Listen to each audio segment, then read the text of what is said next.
Hi guys, nakatapos ko lang nagpatulog sa aking bunso.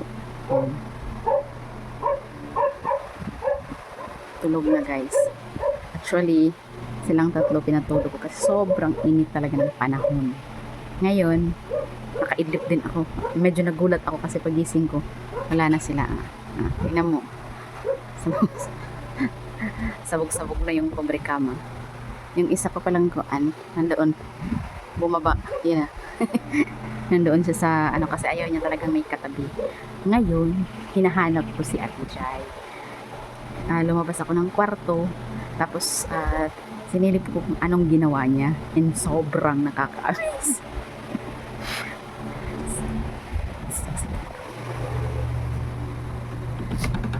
Sobrang nakaka-amaze yung ginawa niya. Actually, hindi ko talaga siya inutusan, guys.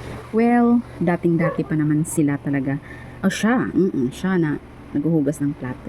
Pati yung anak kong panganay, naghuhugas talaga ng plato. Tapos, hindi ko talaga ina-expect, guys, na maghuhugas siya ng plato. Kasi pinatulog ko nga. Kasi sobrang init talaga ng panahon. Ayaw ko talaga sila na maglaro sa labas.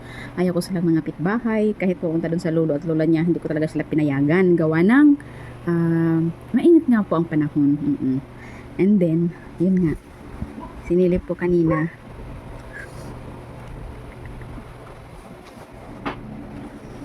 nga, ayun, nakaka-amaze.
Ate!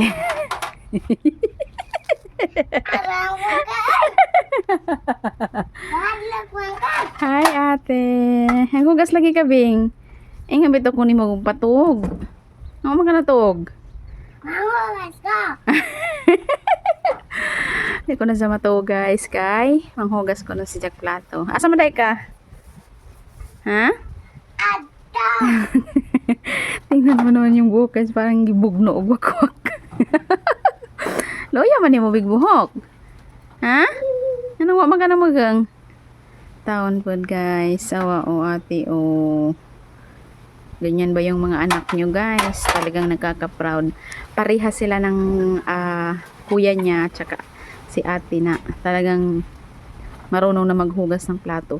Yung panganay ko na talagang maaasahan naman yun sa paghugas ng plato. Pero si ate, sa pagsabon okay lang. Pero sa pagbanlaw, kailangan reviewhon ba? Kay manimahong sabon. Then kakaubos lang kasi ng dishwashing liquid namin. Kaya yung... Sa'yo magigamit be? Itong sabon panglaba?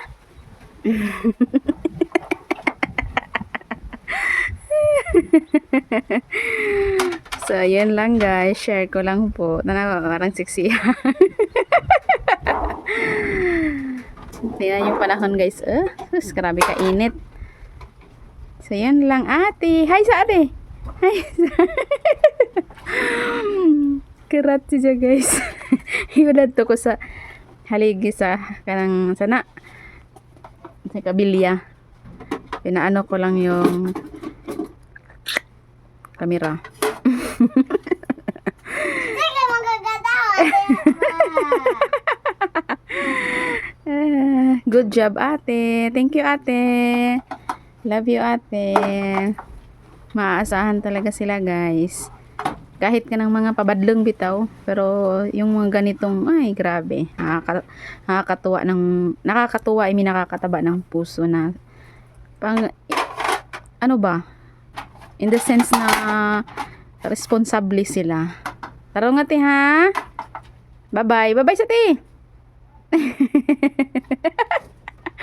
Thank you, ate. Di ba guys, nakita nyo? Ano ko lang ba na hindi naman sa nagtrabaho sila ng ganun, naghugas ng plato na parang pinapabayaan natin or like kinakawawa natin. Kasi mas kawawa ang bata kung walang trabaho na natututunan. So, at yung younger age na talagang kuan na natin, kanang tuluan bitaw, tuturuan na natin para sa kanila lang din naman yun paglaki na at some point or some na trabaho ba na marunong sila. Kaya basic. Actually, hindi talaga basic yung paghuhugas guys kasi napaka-importante din kasi plato, kinakainan natin, kutsara, yun talaga yung pinaka-importante, di ba? Pero marunong na sila, pati yung panganay ko, and I'm so happy for that. Na talagang unti-unti nilang natutunan yung mga trabahong bahay, ganyan. Kasi, lagay. Kapoy na po na siya guys. Patiwas niya. Kuan ka ng, at least ba na, ginagmay nga trabaho, at least alam nila na ganito. So, yun lang. Share ko lang sa inyo guys and that's it.